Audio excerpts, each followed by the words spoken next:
মাহফিলের আজকের সম্মানিত সভাপতি, আজকের সম্মানিত অতিথিবৃন্দ, আজকের মাহফিলের সম্মানিত উলামায়ে কেরাম, সম্মানিত আলোচক জনাব হযরত মাওলানা মুহাম্মদ খুরশেদ আলম সাহেব, সাতরাবরা বাইতুস সালাম জামে মসজিদের মোহতারাম খতিব জনাব হযরত মাওলানা আল আমিন জিহাদি সাহেব নারায়ণগঞ্জ, আমার আগে আপনাদের সামনে যিনি চমৎকার করে তাকরীর করেছেন পীরে তরিকত জনাব হযরত মাওলানা আল্লামা মোশাররফ হোসেন হেলালি সাহেব, বাংলাদেশ আহলে সুন্নাত ওয়াল জামাতের সম্মানিত কো-চেয়ারম্যান, এবং উপস্থিত এই অঞ্চলের সকল সম্মানিত উলামায়ে আহলে সুন্নাত, এলাকার গণ্যমান্য ব্যক্তি, সম্মানিত মুরব্বী, কলিজার টুকরো যুবক, উপস্থিত আছেন প্রিয় ভাই জনাব মাওলানা হুসাইন আহমদ আতিকি, এমন করে পর্দানিশীন আমার সম্মানিত মা বোনেরা,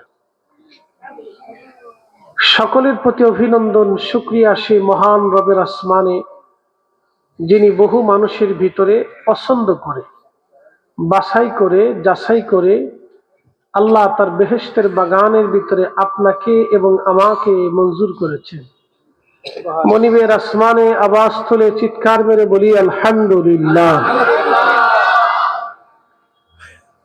শুকরিয়া সেই মহান রবের আসমানে যিনি সর্বশ্রেষ্ঠ নবী, সর্বকালে সর্বশ্রেষ্ঠ মহামানব, ইমামুল মুরসালিন, রাহমাতুল লিল আলামিন, সৈয়দুল কাউনাইন ওয়াস সাকালাইন, সাহেবে জান্নাত, সাহেবে কোরআন, সাহেবে শরীয়ত, সাহেবে হাউজে কাউসার, সাহেবে মাকামে মাহমুদ, তিনার উম্মত হিসেবে আল্লাহ আপনাকে এবং আমাকে মঞ্জুর করেছেন।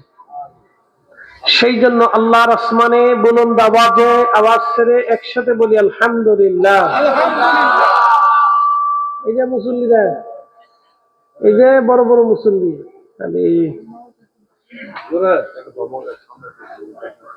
আপনারা কথা কই না, কথা কওয়া যায় না, আমার দিক চেয়ে থাকতে হবে, ঠিক আছে?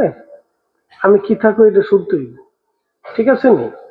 আচ্ছা, ছাত্র ভালো, প্রথম কাতারে বইয়ে পড়ছে। হ্যাঁ, ছাত্র ভালো, যে স্টুডেন্ট ব্রিলিয়েন্ট, এটা প্রথম কাতারের দিকে আগে সামনে সামনে থাকে। ছোটকালে আমরা বেঞ্চের প্রথম কাতারে বসার জন্য কত তাড়াতাড়ি স্কুলে যাইতে পারি, সেজন্য আগে বই রাখার জন্য খুব চেষ্টা করতাম। তো ছাত্র ভালো, প্রথম কাতারে বইছে, দুষ্টুমি করলেও প্রথম কাতারে বইছে, লোক বালা।